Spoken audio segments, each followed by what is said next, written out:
নমস্কাৰ ফেসবুকৰ বন্ধু বান্ধৱীসকল তথা ইউটিউবৰ মৰমৰ ছাবস্ক্ৰাইবাৰসকল আমি সৰুৰ পৰাই শুনিছিলোঁ যে গৰুৱে মহে গাখীৰ দিয়ে আৰু গৰু আৰু মহৰ গাখীৰ আমি সৰুতে বহুত খাইছিলোঁ নহয় জানো কিন্তু আজিকালি আমি ডাঙৰ হোৱাৰ লগে লগে এনেকুৱা কিছুমান প্ৰডাক্ট পাবলৈ ধৰিলোঁ পলিথিনত বটলত বা টেমাত পাউডাৰ ৰূপত আমি বহুতো ধৰণে আজিকালি গাখীৰবিলাক পাবলৈ লৈছোঁ কোনোবাটো হয়তো মানে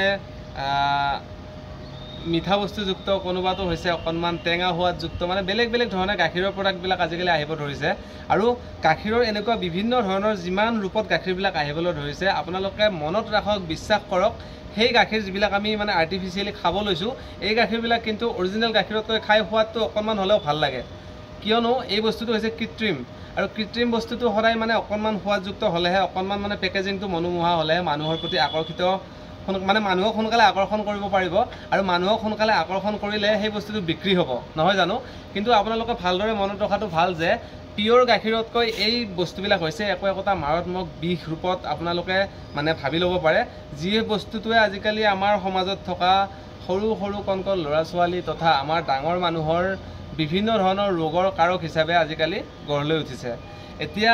এই ভিডিঅ'টি বনোৱাৰ মোৰ মূল উদ্দেশ্যটি হ'ল মোৰ মৰমৰ এজন বন্ধুৰ ল'ৰা আৰু ছোৱালী এই দুয়োজনেই মানে এই গাখীৰকেইটাৰ প্ৰতি বহুত বোলে আসক্ত হয় আৰু মোৰ মৰমৰ বন্ধুজনে মোক ফেচবুকত ৰিকুৱেষ্ট কৰিছিল যে এটি ভিডিঅ' বনাব লাগে আজিকালি যিবিলাক গাখীৰৰ প্ৰডাক্ট আছে তথা পেকেজিঙত গাখীৰ আছে মই কোনো ধৰণৰ কোম্পানীৰ নাম উল্লেখ নকৰোঁ যিহেতু সকলোৰে এটা ব্যৱসায় হয় আৰু মই আগতে এটা ভিডিঅ'ত উল্লেখ কৰাৰ ধৰণেই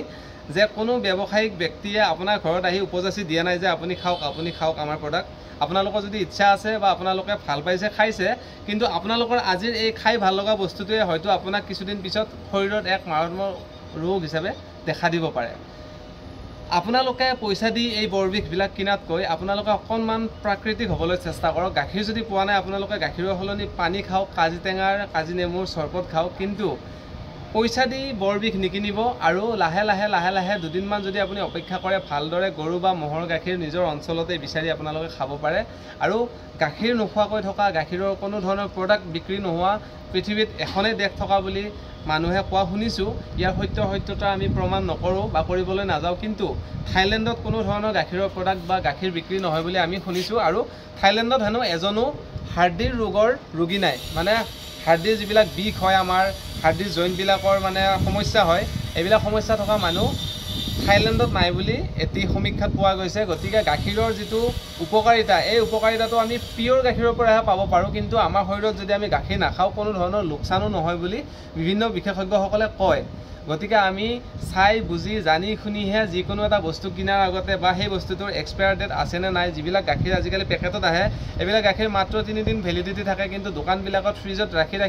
বহু দিনলৈ বিক্ৰী কৰা আমি বহুবাৰ দেখিছোঁ কিন্তু মানুহ এজনে যদি সেই কথাটোৰ ওপৰত প্ৰটেষ্ট কৰে বা কোনো এজন মানুহে যদি তাৰ মানে প্ৰতিবাদ জনায় তেতিয়া তাৰ ওচৰত থকা মানুহকেইজনে কিন্তু তেওঁ হাঁহিব